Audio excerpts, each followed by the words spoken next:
They told you the Maya calendar ended in 2012. They told you nothing happened.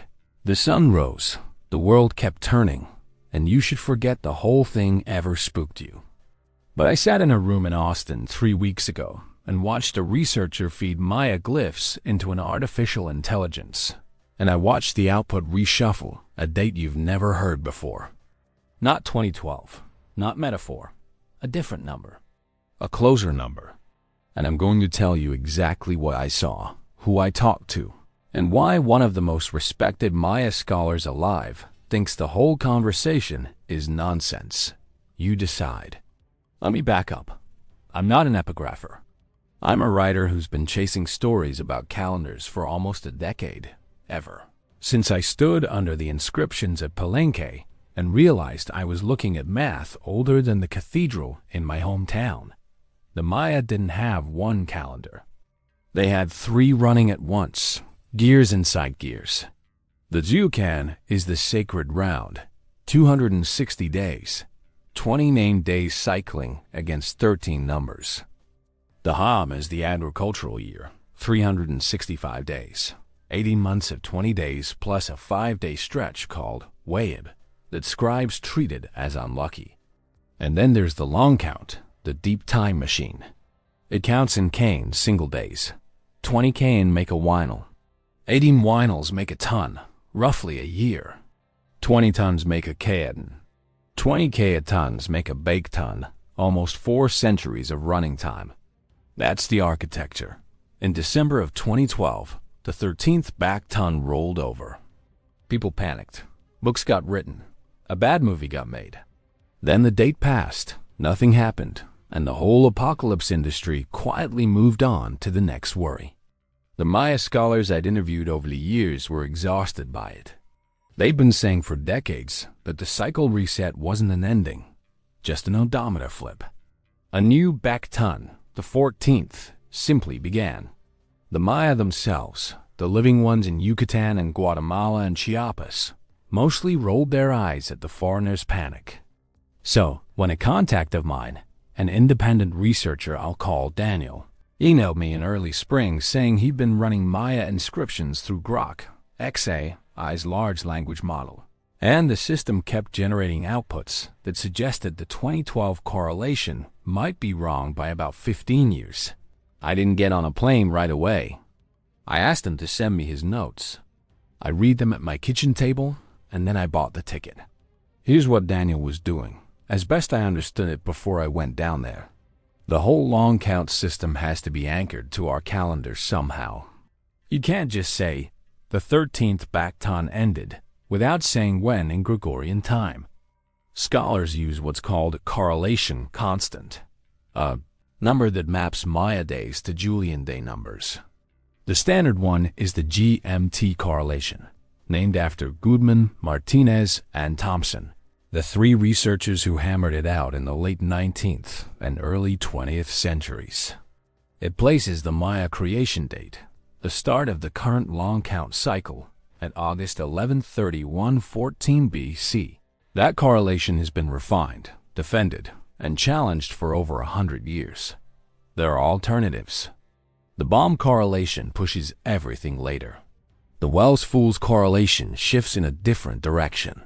Most working epigraphers use GMT or a slight variant of it because it lines up best with astronomical events recorded in the Dresden Codex. Daniel's claim was that when he fed Grok large batches of dated inscriptions from Palenque, Tikal, and Copan, along with the astronomical tables from the Dresden, the model kept pointing out small inconsistencies. Lunar phase notations that were off, Venus cycles that didn't quite match. And it kept suggesting a correlation shift that, if you carried it forward through the math, moved to 13th back ton completion, from December 21st, 2012 to somewhere in late 2027. That's the recalculation. That's the headline. A speculative AI-assisted recalculation generated by a chatbot that one independent researcher believes might mean the cycle hadn't actually closed yet when everyone said goodbye to it. I want to be clear about something before I go further. I am telling you what I saw and what I was told. I am not telling you the world ends in 2027. I am not telling you Daniel is right. I'm telling you a story. I flew into Austin in late March. Daniel met me at a coffee shop near the university. He had a laptop, a stack of printouts, and a kind of nervous energy I recognize from other people who've spent too long staring at something alone. He opened his notes and walked me through them slowly. The way he was using Grok wasn't magic.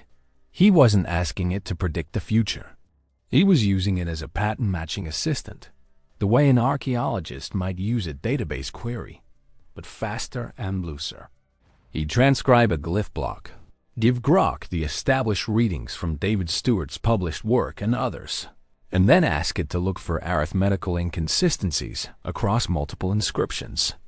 The AI would flag a passage, propose a reinterpretation, and Daniel would check it against the original photographs. He showed me one example I keep thinking about. There's a famous inscription at Palenque on the Temple of the Inscriptions that references a future date far beyond the 13th back ton. Kainish Janab Pakal's monument projects forward to an anniversary of his accession. That falls in the year 4772 CE in our calendar. The Maya weren't terrified of running out of time. They were planning parties 2.5 millennia in advance. That single fact alone, Daniel said, should have told everyone in 2012 that the Maya never thought their calendar ended. They thought it ran forever. But here was the wrinkle. Daniel had Grok scan the Pakal inscription alongside dated lunar references on the same monument. The AI flagged a discrepancy. The lunar age noted in the glyphs didn't match the GMT correlation by a small but measurable amount. About 15 years' worth of drift when projected over the long arc. Daniel asked Grok to model what correlation shift would close that gap. The output, run multiple times with different prompts, kept landing near a constant that places the 13th back ton completion in 2027 rather than 2012. I stared at his screen. I'm not qualified to judge whether the math holds. I'm qualified to write down what I saw and to ask other experts what they think. So that's what I did. I called Dr. David Stewart at the University of Texas at Austin. Stewart is, without exaggeration, one of the foremost Maya hieroglyph experts alive. He started reading glyphs as a child. He published his landmark work, Hieroglyphs and History at Dos Pilas in 1993. He has spent his entire adult life inside this writing system. If anyone can tell me whether a recalculation like Daniel's holds water, it's him. Stewart was generous with his time. He's also been hearing variants of this question for 30 years. When I described what Daniel had been doing with Grok, his response was patient but firm. The GMT correlation, he told me, isn't held together by 1 or 2 lunar notations. It's held together by hundreds of cross-checks, Venus tables, solar eclipse references, dated inscriptions that mesh with carbon-dated archaeological layers, colonial-era documents that bridge the Maya count into the Spanish calendar. If the correlation were off by 15 years, the whole web would tear in dozens of places at once. It doesn't. He went further. He said the entire 2012 phenomenon, the doomsday books, the panic, the bad films, was something he'd spent years pushing back against. The Maya never predicted apocalypses. They predicted cycles. Their calendar isn't a countdown. It's an accounting system, a way of measuring relationship between days and gods and kings. Bolan Yokt K, the deity whose name appears on the famous Monument 6, from Tortuguero in connection with the cycle ending, isn't a destroyer. He's a presence associated with transitions. The Maya scribes weren't writing horror scripts. They were noting that something would happen, the way you might note a presidential inauguration on a calendar. Stewart was careful with me. He said he didn't want to insult anyone using new tools. He said, I might one day help epigraphers in real ways, especially with badly eroded glyphs where pattern recognition could genuinely add something. But he was clear that a chatbot, even a sophisticated one, isn't doing what a trained epigrapher does. It's predicting plausible-sounding outputs based on its training data. If you ask it to find a discrepancy, it'll find one. If you ask it to model a shift, it'll model a shift. That doesn't make the shift real. I asked him about the Pacal inscription, the specific lunar discrepancy Daniel had pointed to. Stewart said he'd have to see the exact reading, but that the lunar series notations in Maya inscriptions are themselves complicated, with multiple traditions and scribal corrections across different sites and periods. A small apparent discrepancy on one monument isn't unusual. It doesn't mean the whole correlation is off. It might just mean the scribe at Palenque was using a slightly different lunar convention than the one at Copan. I thanked him, hung up, and sat with what he'd said for a long time. Then I went back to Daniel. I told him what Stewart had said. Daniel didn't get defensive. He nodded and said he expected exactly that response. He said he wasn't trying to overturn 100 years of scholarship in an afternoon. He said he wanted to publish his notes, get them in front of people like Dr. Mark Zender at Tulane and Dr. Stephen Houston at Brown, two other epigraphers whose names come up constantly in this field. He wanted the math checked. He wanted to be wrong, he said, because being right would be exhausting. I want to give you the texture of what it's like to sit with someone who's holding a theory like this. Daniel isn't a doomsday peddler. He doesn't have a YouTube channel selling survival buckets. He's a software developer with a long interest in pre-Columbian writing systems and a relationship with a few research libraries. He talks about Maya scribes the way some people talk about old jazz musicians. He's lonely with this material. He keeps wanting someone trained to take it seriously enough to disprove it cleanly. There's another piece I should mention. The 4 surviving Maya codices, the Dresden, the Madrid, the Paris, and the Grolier, are the only Maya books that escaped the Spanish bonfires. The Dresden is the one everyone references for astronomical math. It has tables for Venus, for eclipses, for the long rhythms of the sky. Daniel had Grok work through portions of the Dresden too. He showed me Venus table passages where the AI flagged small offsets. Again, Stewart's caution applies. The Dresden has its own corrections built in, scribal adjustments that any specialist would recognize. A pattern matching model might see those adjustments as errors. They aren't. But here's the thing I keep returning to.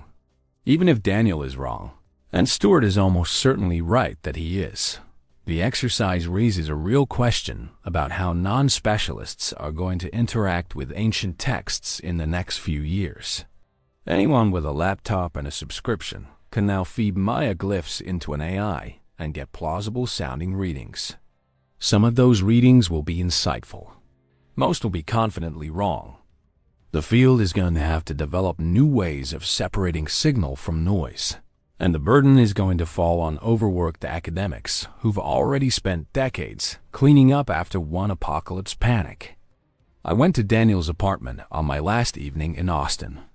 He had photographs of Tikal and Copan on his walls, the great stele of Stela A and Stela B at Copan, the inscriptions from Temple I at Tikal that record the accession dates of Jasa Chan Keowil. He pulled down a print of a glyph showing Keowil, the lightning deity, the patron of kingship, holding the snake-footed scepter that gives his name to so many royal titles. Daniel said something I keep thinking about. He said the Maya weren't trying to scare anyone. They were trying to keep time honestly. They counted because counting was a form of respect. If his recalculation is wrong, and I think it probably is, then nothing changes. Late 2027 will arrive, pass, and become another date on which the world did not end. If by some unlikely chance there's something to it, then we'll have learned that even our most careful timekeeping has soft seams.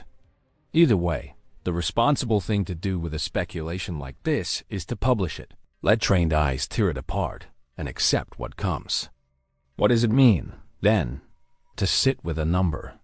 To carry a date in your head that one person says is meaningful and another says isn't. I left Austin and flew home and looked at my own calendar, the one on my phone. The one with the dentist appointments and the birthdays and the deadlines. I thought about how much of my life I trust to a system I've never personally verified. I thought about Paco projecting his accession anniversary out to 4,772, 2,500 years in his future, with the confidence of a man who believed the world would still be there to celebrate it. The Maya weren't doomsayers. They were optimists in stone. Maybe that's the real story under the story. Not that the calendar might end in 2027. Not that Grok cracked something the experts missed. Those are sensational framings, and I want to be careful with them.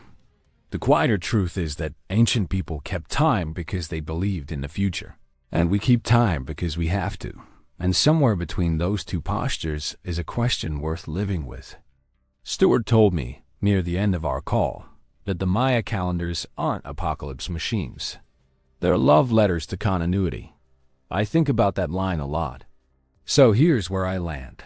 One researcher, working alone with a powerful new tool, generated a recalculation that suggests a date the rest of the field considers settled might still have a small unsettled corner. The leading expert in the world says no. The correlation holds. The panic was never warranted in 2012 and isn't warranted now. The Maya themselves, the living descendants of the scribes, are mostly tired of being asked. And we, the rest of us, are left with what we always have, a date on a screen, a choice about what to do today. The cycle keeps turning whether we count it carefully or not. And the only question that ever mattered, the one the scribes at Palenque seem to know in their bones, is whether we'll be worthy of the days we're given. Whatever year the beak tongue closes, that question doesn't change.